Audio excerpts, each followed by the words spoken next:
Didn't get that far at all. Yeah, right, right. Our New York friends. Yeah, yeah. So we're close enough to time to begin. Okay. Good morning, everyone. Good evening. You see how tired I am.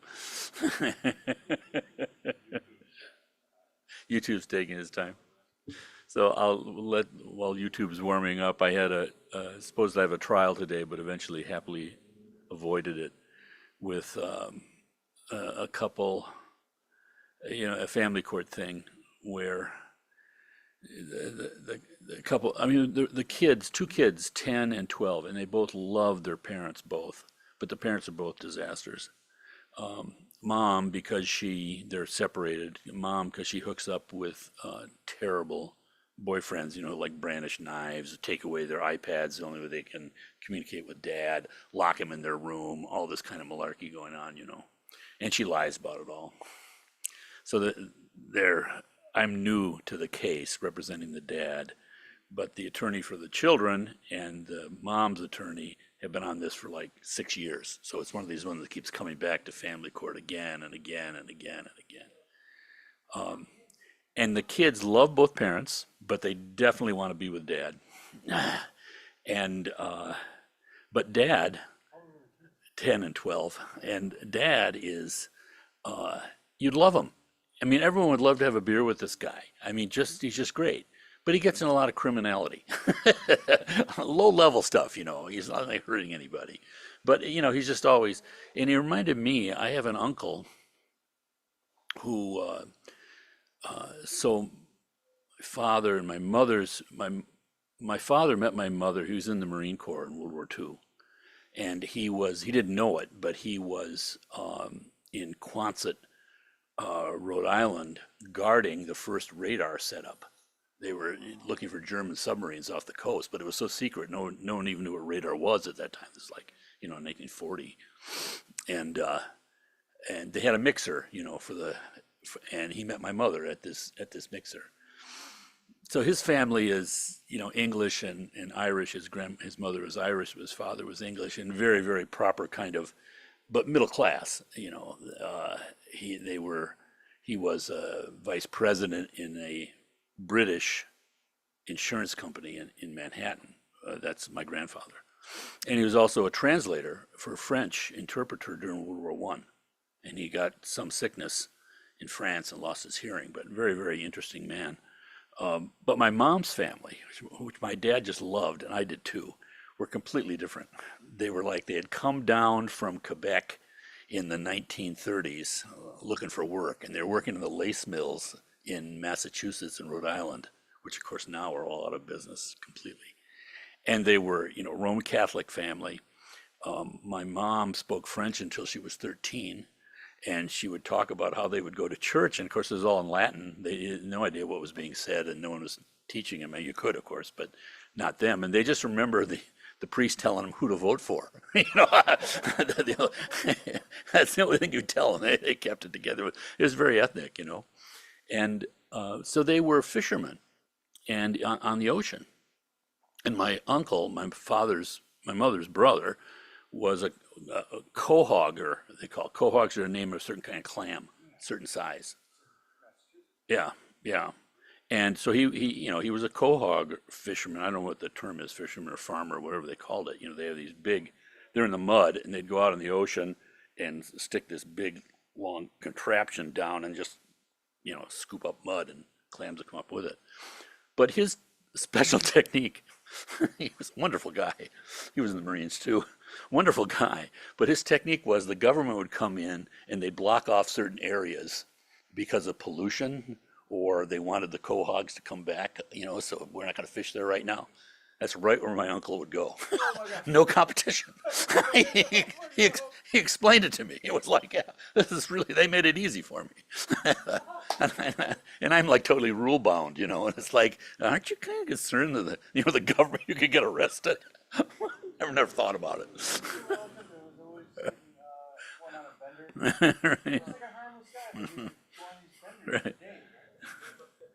And that's kind of my point. So this client I had today is like that. He gets in all sorts of trouble, but he's a totally sweet guy. and he loves his kids, and he does right by his kids, and all the people at school love him. Everybody loves him, except, he was in jail, so they had to bring him over.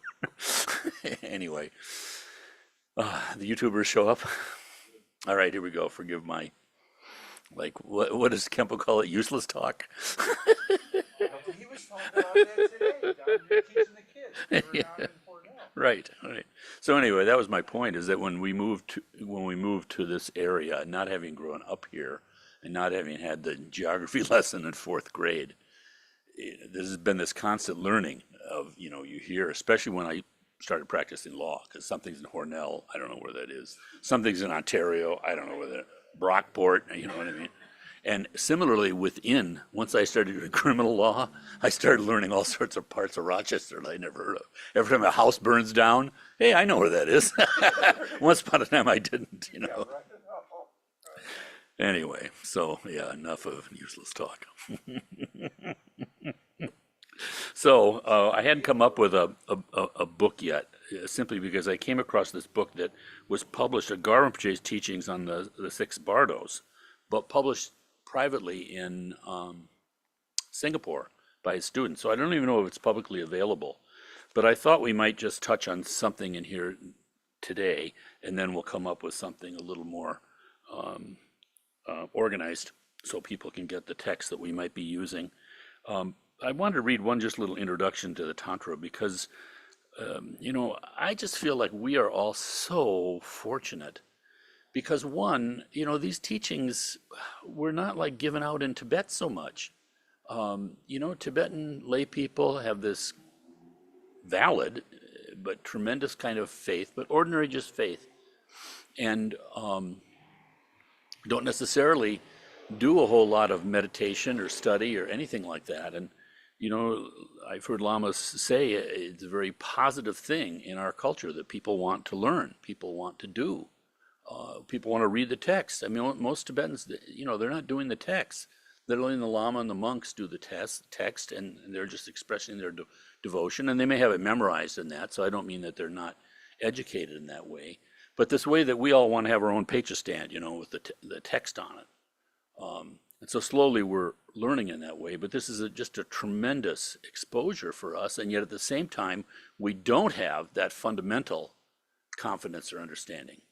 Our understanding is more sort of personal, and that doesn't mean that it's not right and that it isn't powerful. But it is different, when you have a whole culture kind of supporting in this positive way. That gets you over some rough times. And is also a lesson right there too. You're seeing the kind of the proper scale of this, that it's more than just, personal preference. So that's a wonderful thing. And especially with the Tantra, because, it's just easily misunderstood. And I don't know if you're like me, but, I was practicing for some 17 years and didn't really have much knowledge of the teachings at all. Just this kind of aspiration and some sort of faith in meditation.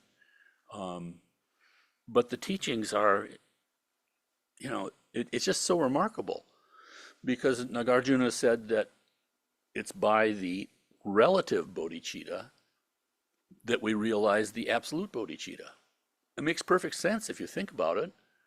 But I mean, I practiced a long time without ever hearing the word bodhicitta. I mean, often in Chinese Buddhism it's translated as bodhi, so I heard that.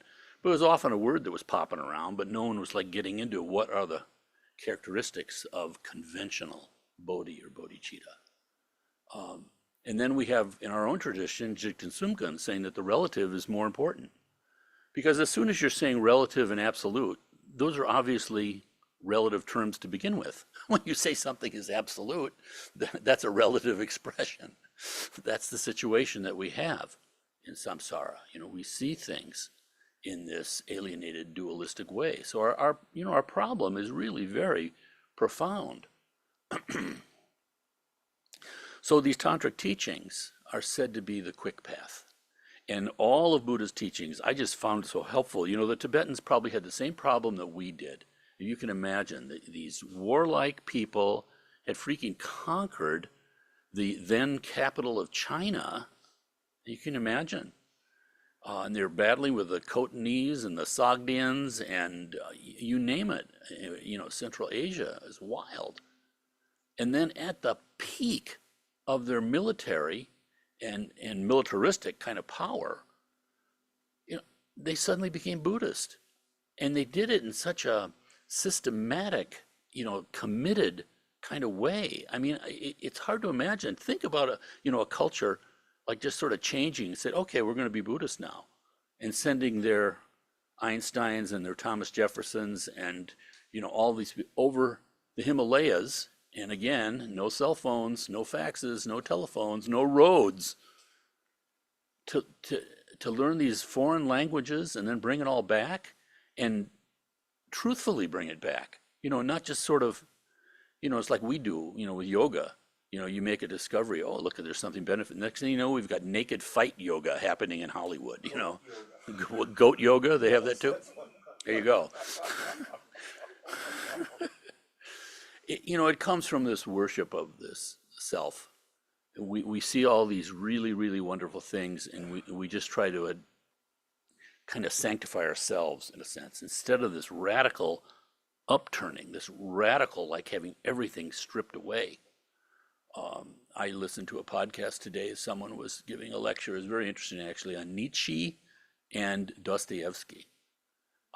And yeah, fascinating in many ways. I didn't know anything really about Nietzsche, especially. But on Dostoevsky, he came like from such kind of depths. He had this complete defeat in his life. I mean, it's just amazing.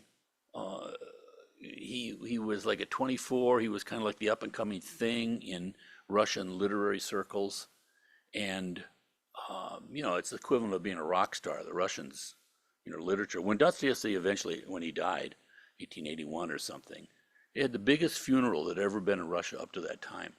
I mean, that's how they feel about their literature. But at any rate, at the age of 24, he was pointed out as being like the up and coming guy in Russian literature. And then somehow he was writing stuff and he just got slammed by a bunch of critics, and it kind of just fell out of favor, and he took it pretty hard. Um, and he was hanging around with revolutionary types in St. Petersburg. And the next thing you know, he was arrested and sentenced to death. So he was out in somewhere, I don't know where it was, but they had a firing squad. They marched him out, blindfold over his eyes. You stand here, ready, aim, and a commutation came from the Tsar. And the man next to him went insane, but he was thrown into a labor camp in Siberia for 4 years, which was just absolutely horrible. And then they wouldn't let him read anything but the Bible.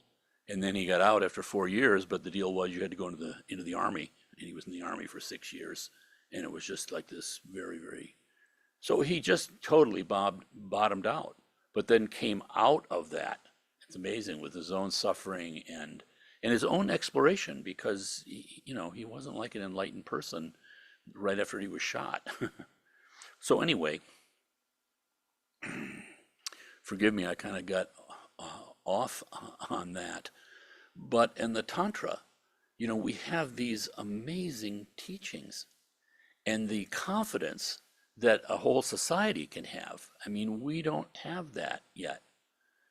My own experience has been so sort of a long time ago, so completely desperate and so completely just thinking that life was just the cruelest joke in the world.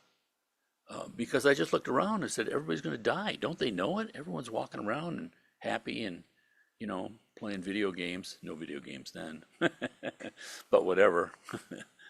All of this. And you come across something like the Dharma, and for whatever reason it clicks. And the farther you go into it, it's like that one Zen master said, Hakuin, Dharma is like the ocean. The farther you walk in, the deeper it gets. And one of our lamas said, the Dharma will never let you down. And to find something like that, it's like one thing solid in this vagary world. And of course, the teaching is that nothing's solid, and that's actually very liberating too, because you can't even attach to the Dharma and start hitting people over the head with it. I mean, but the whole thing is liberation. So Tibetans, they make this incredible civilizational decision, several centuries, best and brightest to India, bringing everything back, the full range as a Dharma had been developed after 1,500 years in India, the peak of its development. And so what do they give us? I think it's so helpful because like us, I think they were faced with that same problem. I mean, you're a Tibetan peasant, or you're a Tibetan merchant, or you're a Tibetan educated person, aristocrat, whatever. How do you get your head around this?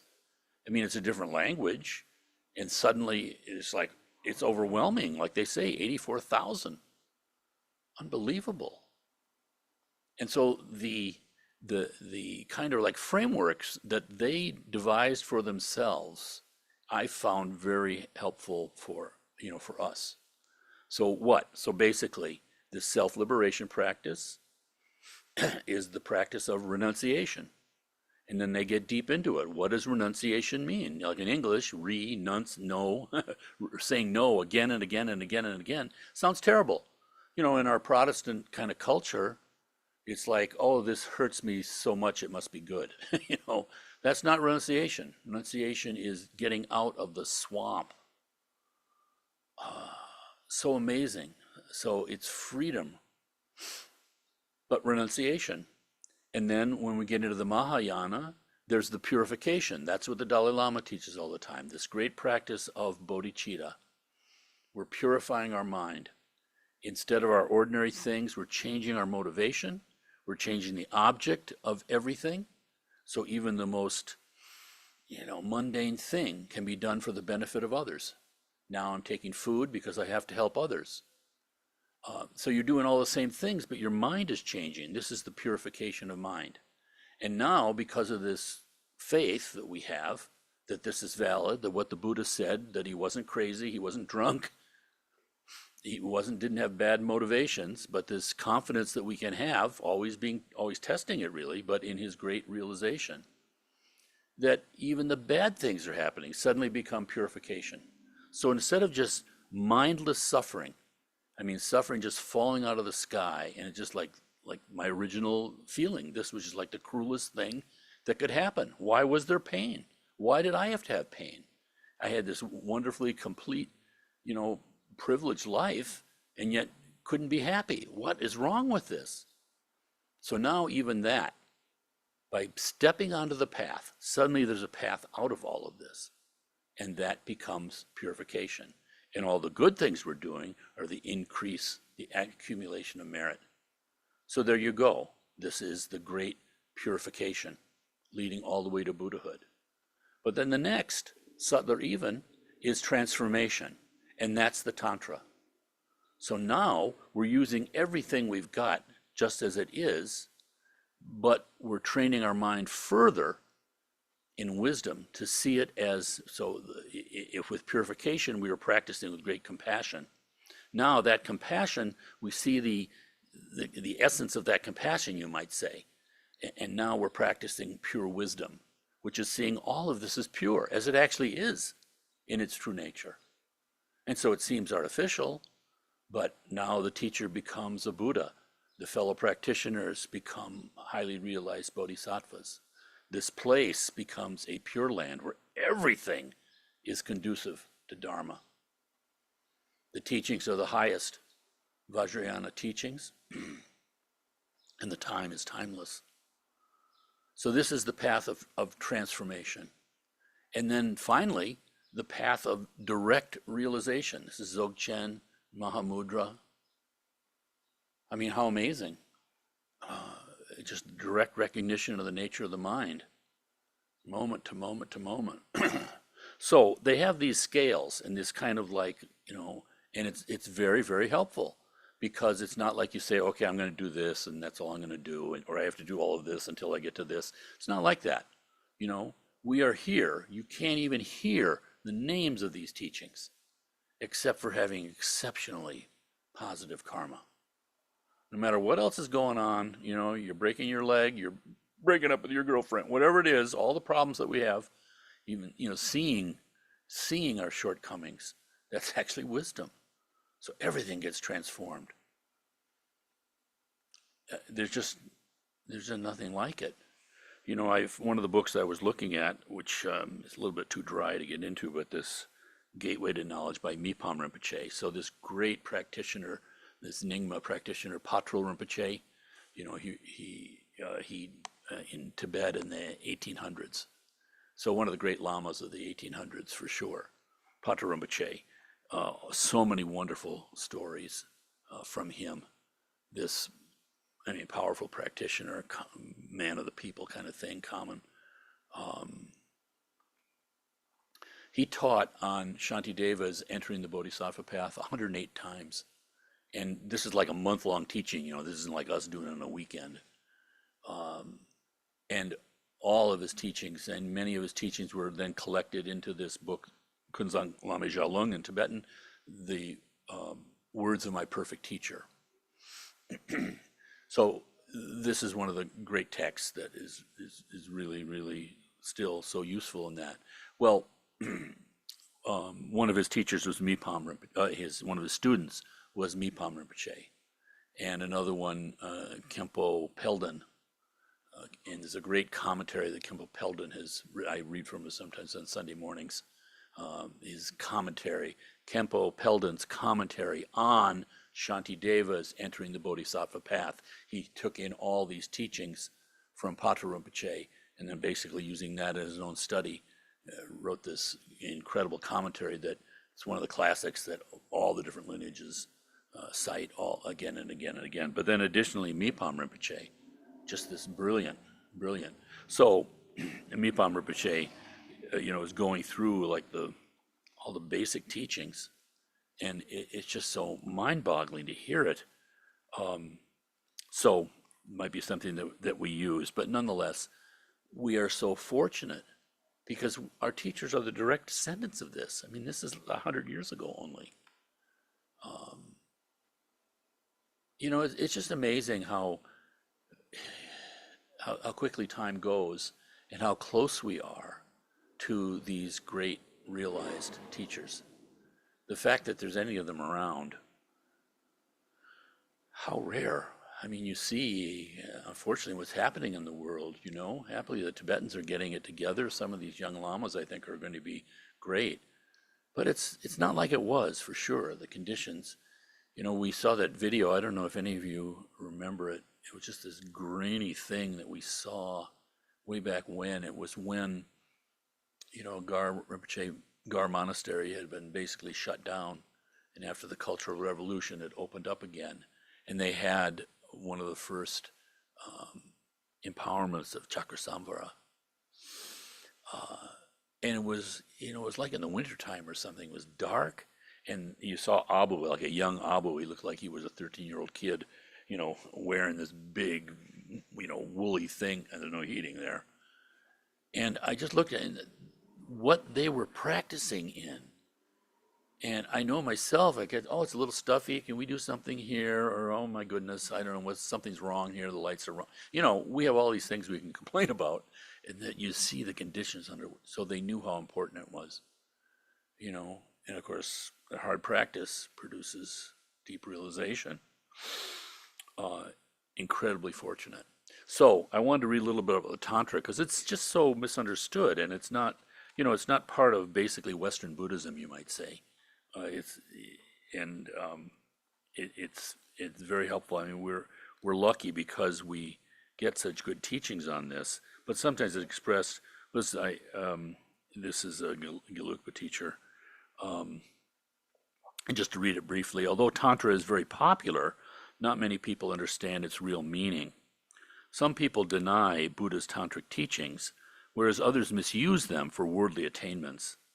And many people are confused about the union of Sutra and Tantra practice, mistakenly believing that Sutra and Tantra are contradictory. But in the condensed Heruka Root Tantra, the Buddha said you should never abandon the highest Yoga Tantra, but realize that it has inconceivable meaning and is the very essence of Buddha Dharma. So when we understand the real meaning of Tantra, there will be no basis for misusing it. And we shall see that there are no contradictions at all between Sutra and Tantra. Practicing Sutra teachings is the basic foundation for practicing Tantric teachings. And the practice of Tantra is the quick method to fulfill the ultimate goal of Sutra teachings. For example, in his Sutra teachings, Buddha encourages us to abandon attachment. And in Tantra, he encourages us to transform our attachment into the spiritual path. Some people may think this is a contradiction, but it is not, because Buddha's tantric instructions on how to transform attachment into the spiritual path are the quick method for abandoning attachment. In this way, they are the method to fulfill the aims of sutra teachings. Universal compassion accomplished through the power of sutra teachings and the wisdom of Mahamudra Tantra accomplished through the practice of tantric teachings are like two wings of a bird. Just as both wings are equally important for a bird to fly, so both sutra and tantra are equally important for practitioners seeking enlightenment. Tantra is defined as an inner realization that functions to prevent ordinary appearances and conceptions and to accomplish the four complete purities. Although Buddha's tantric scriptures are sometimes called tantra because they reveal tantric practices, actual tantra is necessarily an inner realization that protects living beings from ordinary appearances and conceptions, which are the root of samsara's sufferings. Tantra, secret mantra, and Vajrayana are synonymous. The four complete purities are the pure environment, the pure body, pure enjoyments, and pure activities of a Buddha. For living beings, the experience of worldly pleasures is the main cause of increasing their attachment, and therefore the main cause of increasing their problems. The experience of worldly pleasures. That's why we're all in such a spot. To stop attachment arising from the experience of worldly pleasures, Buddha taught Tantra as a method to transform worldly pleasures into the path to enlightenment. In accordance with the different levels of transforming worldly pleasures onto the path, he taught four levels or classes of Tantra. The action Tantra, it's Kriya Tantra, the performance Tantra, which is Upa Tantra, Yoga Tantra, and highest Yoga Tantra. First three are called the lower Tantras. In highest Yoga Tantra, Buddha taught the most profound instructions for transforming sexual bliss into the quick path to enlightenment. Since the effectiveness of this practice depends upon gathering and dissolving the inner winds into the central channel through power of meditation, these instructions were not explained by Buddha in the lower Tantras. In the lower Tantras, Buddha taught instructions on how to transform worldly pleasures other than sexual bliss into the path to enlightenment through imagination, which is a simpler practice of Tantra. All right, so he gets into more. But my point being there is this unity of Sutra and Tantra. And that's why you'll see, we've experienced this here with some of these, actually one of the young lamas who was here, Lama Yeshe, I think right now he's on 3-year retreat, young, but already so insightful. It gives you confidence in the institution of the tulkus, and the recognized rebirths of previous teachers. Because, some very highly developed people. And even if all of that is just a myth, which I don't believe it is, but even if it were, that system seems to be working pretty well in this human realm.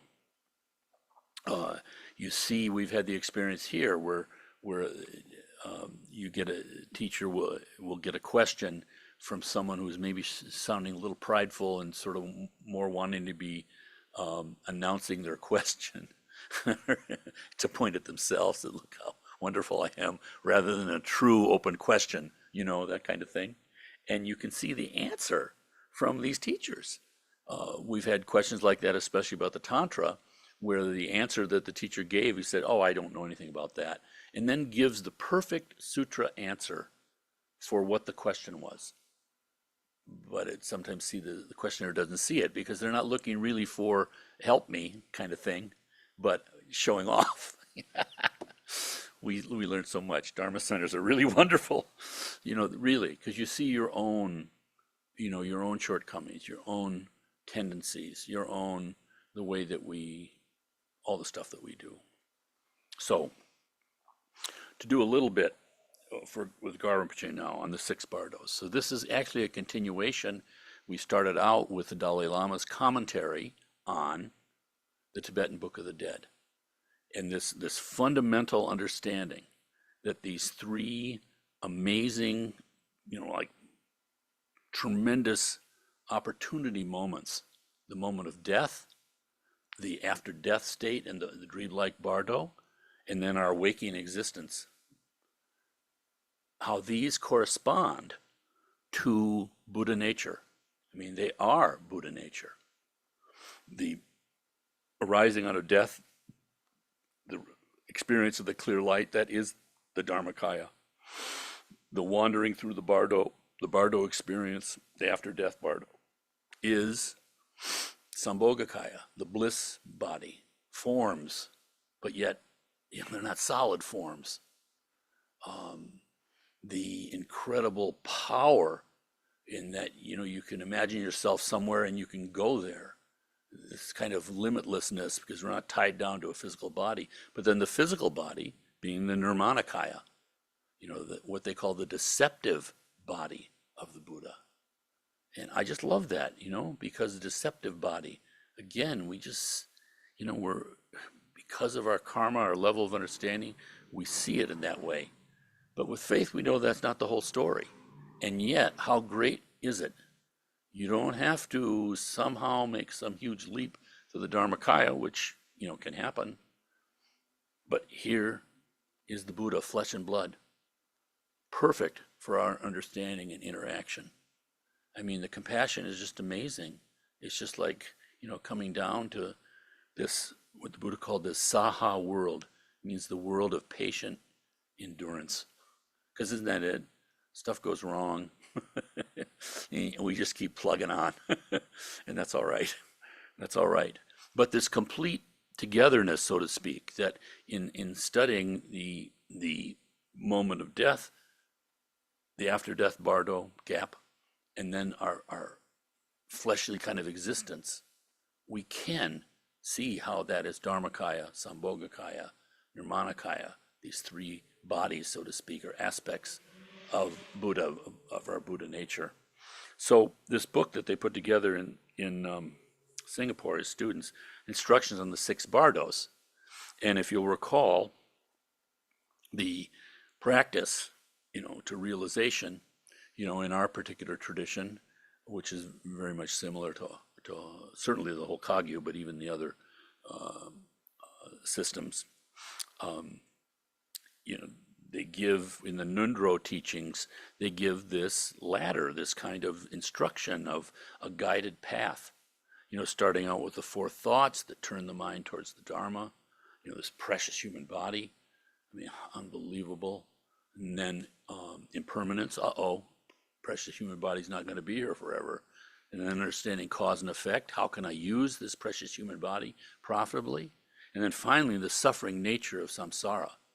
So you're not satisfied with any kind of worldly benefit. You don't stop, so to speak. And that leads naturally into wanting to take refuge. Of course, refuge has many different levels of meaning, but then the great practice of accumulating merit through the mandala offering, and then the great purification of the Vajrasattva practice. So it goes. So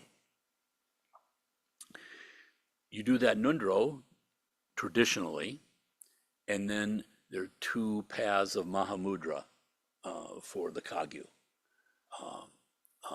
One is the formless Mahamudra, where you're practicing just moment to moment on the arisings of the mind, seeing their nature, so to speak, without distraction. And there's teachings from Gampopa, and there are all sorts of wonderful, powerful teachings on that. And it's this path to Buddhahood. But there's also the form Mahamudra, they call it, which is also called the 6 yogas of Naropa, in which every single bardo, every gap, every single kind of situation that we can find ourselves in existentially, there's a particular practice. These practices were brought back from India by Marpa, Milarepa's teacher. So these 6 yogas in Naropa, what are these 6 bardos? Well, one is the waking state like we're in right now. And there the basic practice is called tumo, this generation of inner heat. Then there's the dream. We can find ourselves in a dream tonight.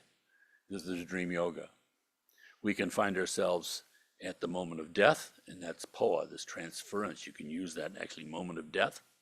Then there's the rising of the clear light, which is clear light yoga.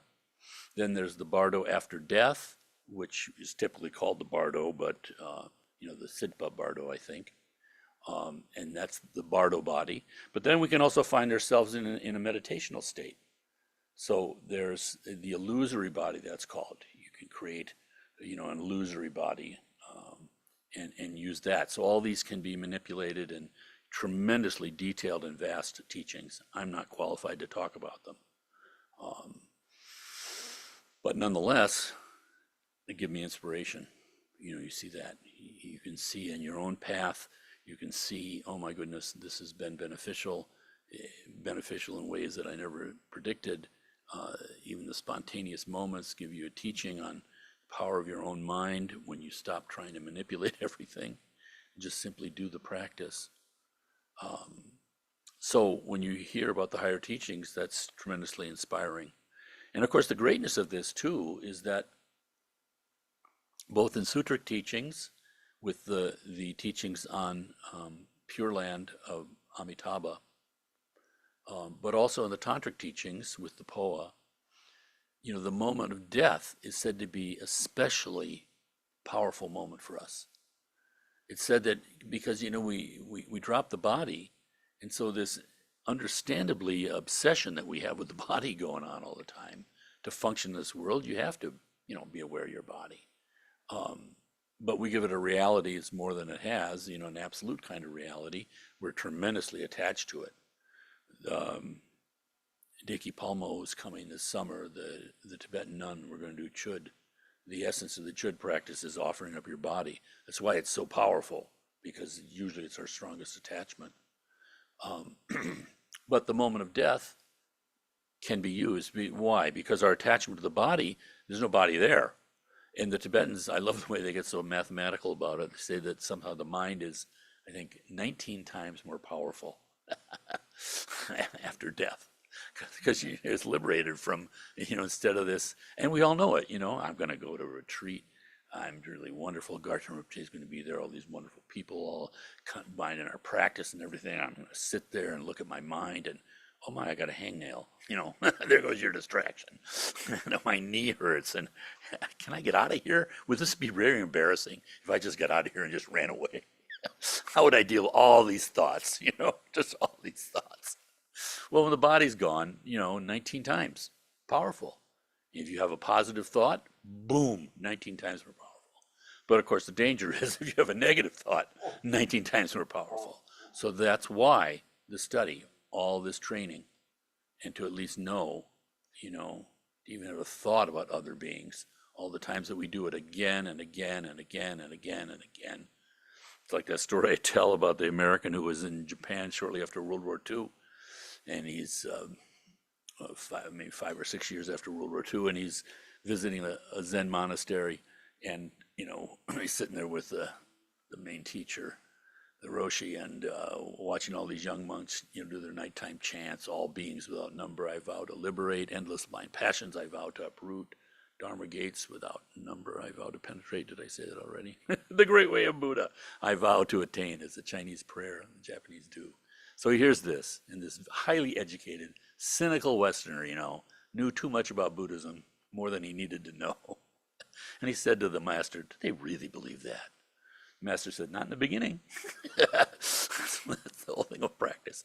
So the more we practice, and bodhicitta, I mean every single practice, motivation, better chance that when we die, we're aware. Exceptionally fortunate. So Rinpoche has done a book on this prayer that comes out of the Tibetan Book of the Dead, and it's 7 verses, and it's dealing with the 6. Each verse is for one of the Bardos, and there's an additional 7th verse. So I thought we might touch on this. Where are we? Still got a little bit of time.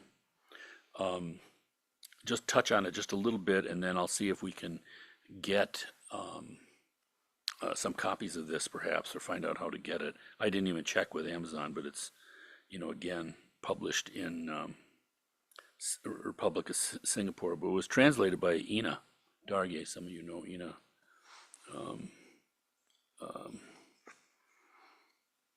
Yeah, and even just so the first one is on the Bardo of living, which sounds pretty good. Bardo of living, Bardo of dreams, Bardo of samadhi meditation, Bardo of the moment before death, that's Poa, Bardo of dharmata, that's the clear light, the first arising after the unconsciousness of death, the Bardo of becoming, that's the after death Bardo, the Siddha Bardo, and then, so those are the 6, and then it also is a verse on the present moment, which we'll be doing right now. But this verse I love from the Bardo of living. And yeah, this poem of 7 verses is found in the Bardo Turdal, sometimes known in English as the Tibetan Book of the Dead, composed by the 8th century master Padmasambhava, transcribed by his consort Yeshe Sogyal, and discovered in the 14th century by the Turtan, the treasure finder Karmalingpa. This translation is that of Chogyam Trungpa and Francesca Fremantle. So the Bardo of living, the verse is, now when the Bardo of living is dawning upon me, I will abandon laziness for which life has no time, enter the undistracted path of study, reflection, and meditation, making projections and mind the path and realize the 3 kayas. Now that I have attained a human body, there's no time on the path for the mind to wander.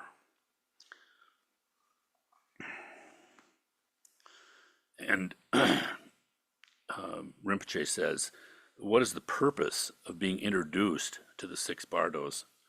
When we are introduced to the 6 Bardos, we learn what actually manifests during each Bardo and what difficulties we might encounter, so that we deal with these difficulties skillfully. This aspect of the teachings is essential to Buddhism from beginning to end. For example, during the refuge vows, the master says, Tabyin, which means this is the method. It is the method to eliminate suffering. It is the method for sentient beings to attain enlightenment. The path of Vajrayana is the path of myriad methods. The actual purpose of being introduced to the 6 Bardos is to find the methods that will ultimately liberate us from suffering. Please notice that the teachings on the 6 Bardos are not separate from the other teachings we study, such as the 37 practices of bodhisattvas and the 4 thoughts that turn the mind. As said, the moment we are born, the Bardo of living begins. The first 2 lines of the first verse are, now when the Bardo of living is dawning upon me, I will abandon laziness for which life has no time. All the instructions that we receive from any spiritual master teaching the stages on the path are the same. They are simply given different names. In the Geluk tradition, we call it Lam Rim Chenmo, the great stages of the path. In the Sakya tradition, we call it the Lamdre, the path and result. In the Kagyu, we study the jewel ornament of liberation. In the Nyingma, we study the words of my perfect teacher. All those texts are graduated stages of the path in order to abandon laziness for which there is no time in this life. We train in perfect human birth, death, and impermanence, and so on.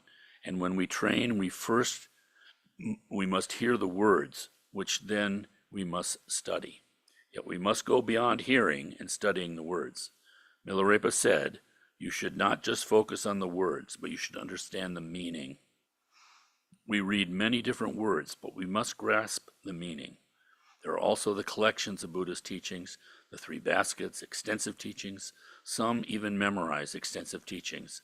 But if they don't stay in the mind, if they are not integrated in the mind, it will be of not much benefit.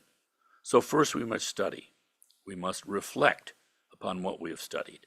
We have to actually habituate the teachings to our mind stream. For example, we should read the 37 practices every day. We should read or recite aloud, but also we must think about our words. That is something I personally practice. The point is not to complete one reading of the text every day, but rather to engage with the meaning deeply. Even if we just talk about the very first verse, or just one line in that verse. For example, this precious ship of leisure and fortune that is so difficult to obtain. If we only think of this, there can already be great benefit. This ship of leisure and fortune is the precious human body. When you think about it, what are those qualities and those fortunes? They are the 5 individual fortunes and the 5 circumstantial fortunes, and so on. All right, maybe stop here for tonight, just to give a taste. I'll try to get this better organized for next time. But I like the idea of continuing on the Dalai Lama's teaching of this, the 3 kayas, and these 3 great moments, especially of our life, that the Tibetan Book of the Dead is directly addressing. And then last week, in the last couple of weeks, talking about Rinpoche's teachings on the winds, channels, and drops, which can seem extremely esoteric, and you can get away from what it's really all about, which is, bodhicitta. So that's why this little touch on the unity of Sutra and Tantra. And although this can seem highly esoteric sometimes, people are only involved with it because they feel the need. When we think about our life, the need for Dharma and the value of Dharma become apparent. Okay, any questions today? I've just been rambling on. You got me going, talking about Canyon de Chelly.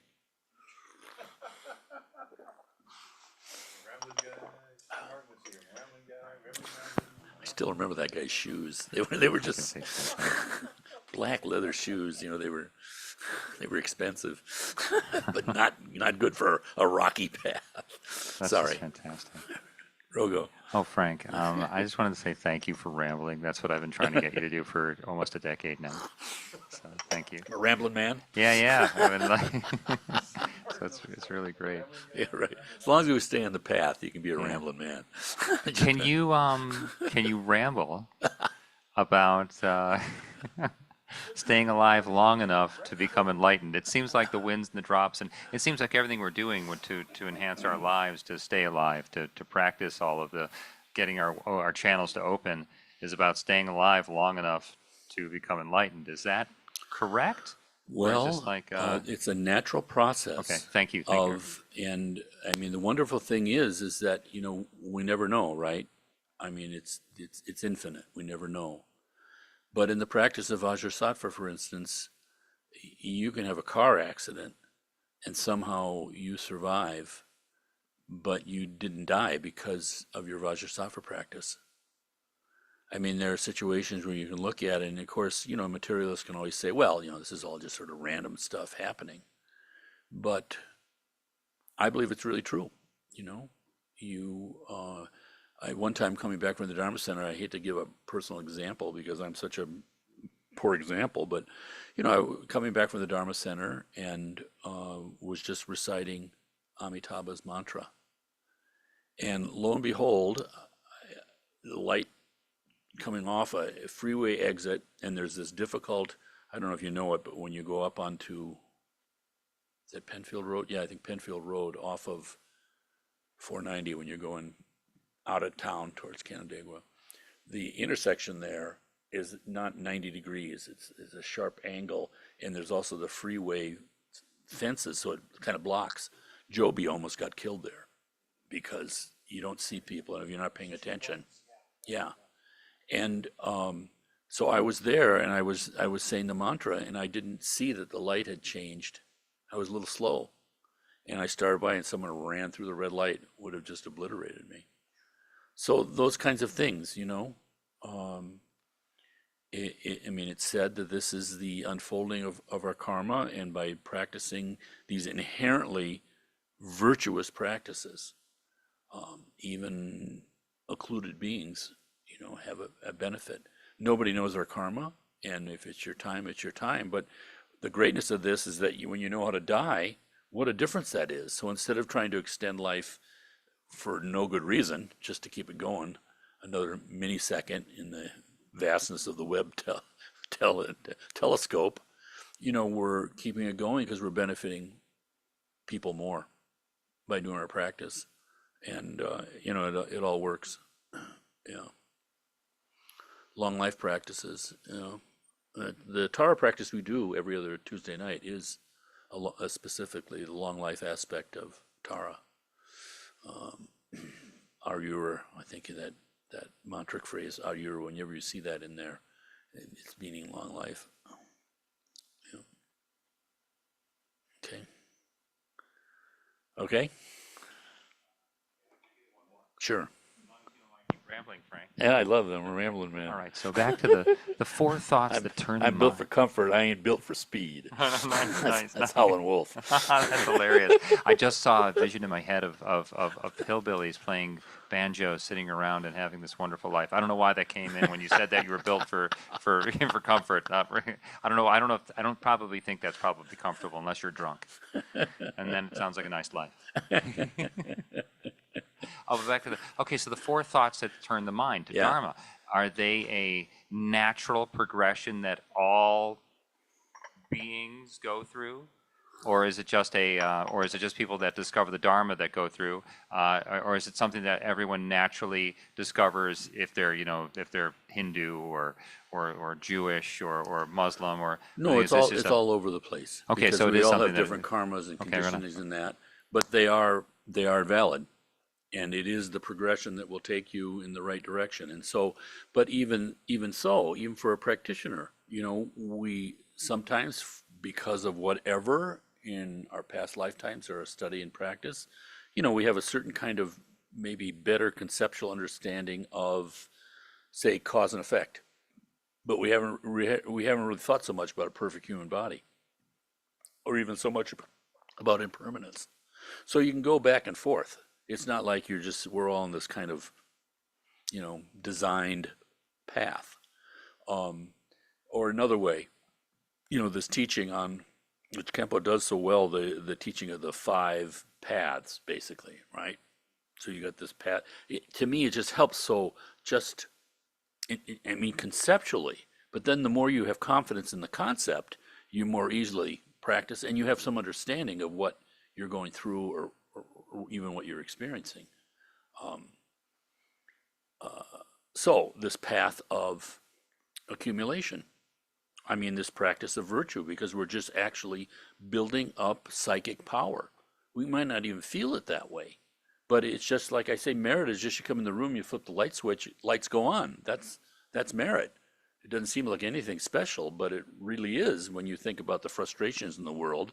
Someone sitting there and a bomb drops in their head. I mean, So at any rate, this path of accumulation, where we're practicing in this way and this is all happening simultaneously. You might say all five paths simultaneously, but first it makes sense. This accumulation of merit, of powerful momentum. Go ahead. Okay, so you can help somebody. So if someone's on an accumulation path, let's just say they're trying to accumulate merit. So then their next, so their realization of cause and effect would come later after. They'd have to. If you're accumulating merit, you understand cause and effect pretty well. Well, it's a wonderful thing about, you read about Garamche talking about the harmony of a Dharma center. Why is that so important? Why do you have a deeply enlightened person who cares about something as humble seemingly as this place? Because as far as accumulating merit, you empty the bowls, you give $1. This is easy accumulation of merit. I mean, whatever you don't want to do, fine, but you're affecting so many different people. Garden says, a person comes here one time, gives 1 penny, never comes back again. They actually benefit from the ongoing accumulation of merit of all the practitioners who ever come through this place. So this seems like Star Wars, you know. This is stuff that Mr. Atheist materialist is never going to believe. They, oh, this is just blind faith or whatever, if they want to believe that. But if, you know, it isn't. And anyway, the accumulation of merit, right? And then with that accumulation, the next path, the second path, is the path of application. So now we're using this enhanced power of mind, you might say, to focus on our development on wisdom and greater practice of compassion, all that. And what does that lead to? The third path, which is the path of seeing. That's where there's the first deep insight. And from there, the path of meditation.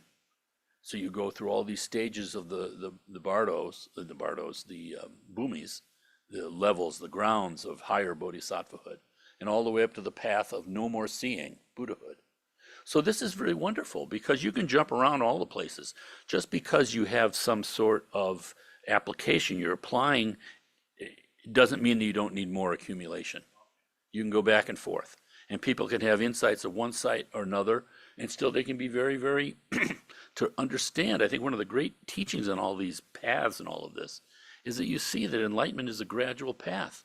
That's so helpful because immediately there's some sort of humility. There are people out there who don't have the benefit of the teachings. And I really do believe, I mean, you've seen sometimes very charismatic types who I think sometimes have an actual valid realization experience, but it's untethered with bodhicitta. It's untethered with a tradition where you can have another lama that's saying, well, you're a little bit off, you know. So they just become, it's terrible. Yeah. Yeah. And there, you know, and these people can be very persuasive too, because there's something valid there, you know, there's a whatever. So this is the great protection, and yet the path's there for us. We know what we need to do and have a way of doing it. But the protection especially, yeah, we're very fortunate. Okay, Keen. Oh, sorry. Yeah. Yeah. I mean, I don't. There you go. Working? Okay. I just have a couple of questions that have nothing to do with anything, because there was two stories that I always thought were funny. One was the guy from New York who called Sam Sarah. Sam Sarah. I'm a Targent student, right? The other guy asked a question and his pants fell down. But I can't remember everything about that. But. We're now experiencing American Dharma. Right. Although not just American, because, you know, before the Chinese invaded, the biggest holiday in the Tibetan year, I'm told, was New Year's. And it was like a month long of celebrations and all sorts of stuff. And in Lhasa, I'm told, they had, you know, this special kind of ceremony where they'd pick like Joe Sixpack out of the crowd, you know, a peasant or somebody, and he'd make an offering to the Dalai Lama. So it was like this unification of the whole range of Tibetan society, you know. And it was kind of a nerve-wracking thing because, for one thing, they had this highly refined technical language that was used to address the Dalai Lama. You know, it's like, you know, how are you doing? I mean, a kundun means the presence, you know. So all this. Japanese is like that too, this highly, highly hierarchical language. So anyway, but so they gave this offering, this mandala plate, to this guy, to, you know, 40,000 Tibetans watching. He's going to raise it up to his hand, to give over his head to give it to the Dalai Lama. And when he did that, his skirt fell down. And I'm told by someone who wrote about it, 40,000 Tibetans erupt in laughter. Because they're never not human. And that's what it gives me faith. You know what I mean? You're not giving up your mind. You're developing your mind. You're uncovering your mind. And like Gaur Rinpoche said, he said here in Rochester at the what's the name of the movie connected to the Eastman, the Dryden Theater? Yeah, the talk that he gave there. He said you can't have a moment of laughter and a conceptual thought at the same time. This is revealing the blissful nature of the mind. That's the Sambhogakaya, related to speech, interestingly. Isn't that genius? Yeah. Right.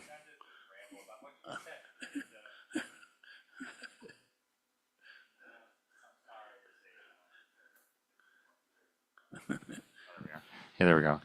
Yeah, samsara in Sanskrit. But it's so deceptive because it seems like it should be a great time. I mean, it's just like it's for enjoying. I There mean, we go. so Frank, can you talk a minute about that?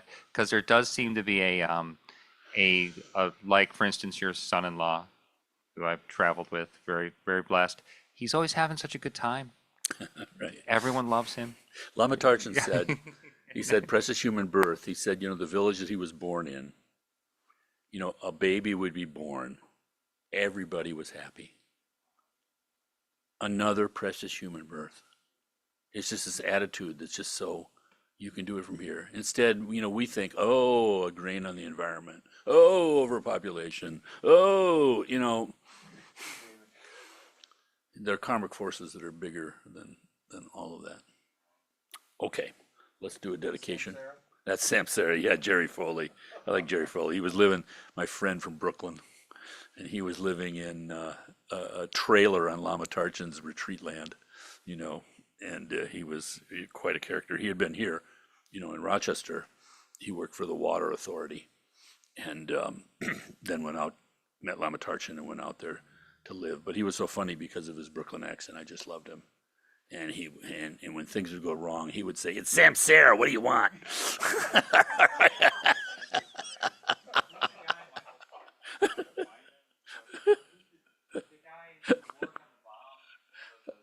Oh yeah, Richard Feynman.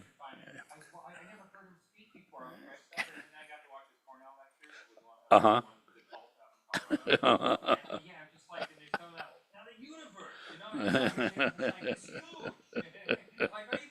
All right, there we go. See if I can find a dedication in here. Remember to his book. Otherwise, we'll just do. Let's do. There's got to be one there somewhere, but if I can find it, maybe not.